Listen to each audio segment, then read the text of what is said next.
Assalamu alaikum wa rahmatullahi wa barakatuh. Ripino ajaina. Amin'ny androany ity dia iresadresaka antsika mahakasika ny asa eo anatrehan'ny finoana Islam.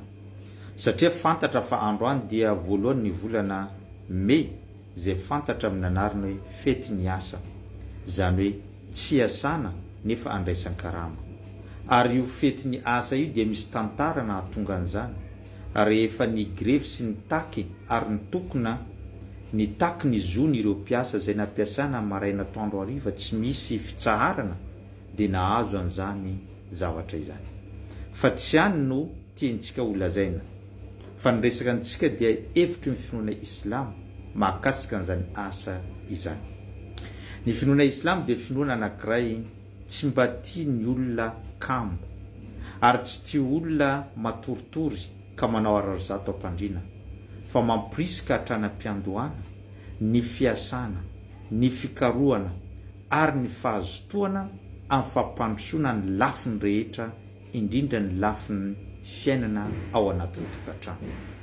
Ary Tompo Allah subhanahu wa ta'ala dia tsy manampy ihany koa ny olona kamo. Omar ibn Khattab radiyallahu anhu indray andro rehefa niditra tao anatin'ny moské ka nahatratra ny olona nanao doa, nangataka hoe Tompo Allah, ataovy mpanarivo zao, ataovy manan-karena zao. Dia hitanao Omar izy mipetraka ao fotsiny fa tsy misy asa ataony. Dia nyroasiny Omar ibn Khattab mivoanareo izy an'ity moské ity, mandana mitady ny anjara-pahasoavanareo, anjara-masoandronareo. Satria io lanitra io dia tsy manorana volamena na volafotsy, fa vokatra ny asa mafy sy ny fiezany nataonao no ahazoanao an'izany. Zany no hevitry ny finoana Islam. Omeko tantara anankiray isika. Nisy patron lehibe anankiray nandefa zanany handeha hianatra asa, ka nalefa ny nanao voyage niaraka amin'ireo mpivarotra. Rehefa nandeha teny an-dalana izy dia nahita zavatra nandalo ka nahatonga azy nijanona nandinika an'izany zavatra zany. Inona no hitany? Nahita liona anankiray nihaza biby, ary rehefa azony zany dia nivonony ka nohaniny. Rehefa voky izy niala dia tonga ny tigra. Nina ihany koa ny tigra, voky ny tigra lasa ary tonga ny alika. Ninana ihany koa ny alika lasa, tonga ny voalavo.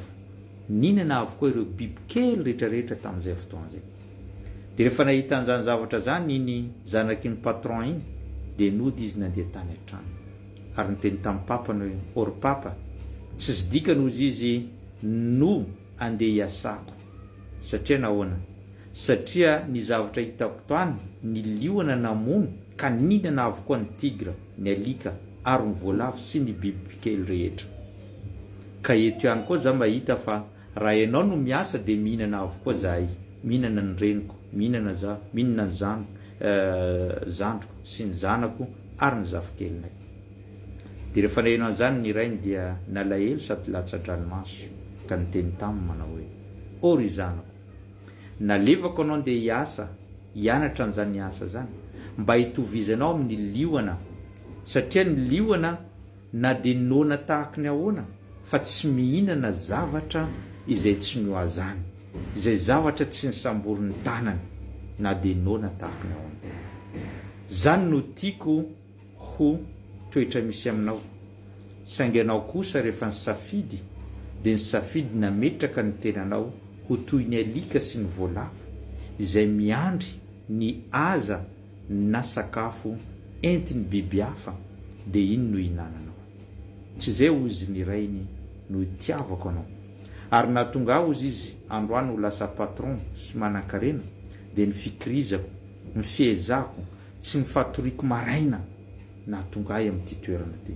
Ka tiako anao ho toy izany, saingy mampalahelo ny toe-tsainanao kamo ka mipetra-potsiny mitovy amin'ny alika sy ny voalavo.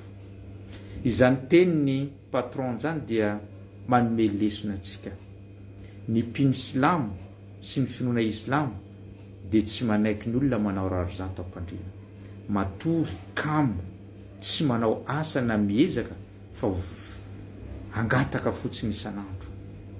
Handeha ambany aty, handehanao an'izao ary mpaminany sallallahu alaihi wasallam ny teny manao hoe ny tanana ambony manome tsara lavitra noho ny tanana ambany mandray.